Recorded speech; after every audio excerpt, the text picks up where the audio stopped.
একটা 2 টাকা 5 টাকা দামের ক্রিম কোম্পানি, জানি না চুদির বেটা ওই ক্রিমে কি হয়। সারা ভারতবর্ষের ছেলে মেয়েকে বোকাচোদা বানিয়ে তার পুটকিতে সুসুরি দিয়ে ওই ক্রিম কোম্পানি সুন্দর করে ক্রিমটাকে রংচঙা করে পাবলিকের গাড়ে ভরে টাকা ইনকামে করার জন্য একটা সুন্দরী মেয়েকে বাছাই করে টিভি ক্যামেরার সামনে দাঁড় করিয়ে দিল।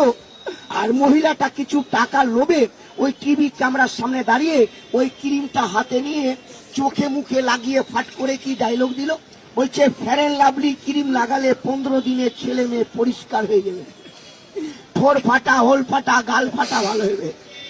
কোন চুদির বেটা বলছে 6 মাস আমি লাগিয়েছি রে ভারুয়া চোদা, ভালো কিছু হয়নি, আরো চেহারা কালো হয়ে গেছে। আমরা টিভিতে ঢুকতেও পারি না, চুদির বেটা কোম্পানিকে ধরতেও পারি না যে পয়সাটা ঘুরিয়ে নিব। পাড়ার যেই দোকান থেকে ক্রিম কিনেছিলাম সেই বুড়বাককে গিয়ে বললাম, কই চুদির বেটা চেহারা ভালো হবে, টাকা ঘুরিয়ে দে। ও ভয়ের চোদনে বলছে কি করবো কাকা।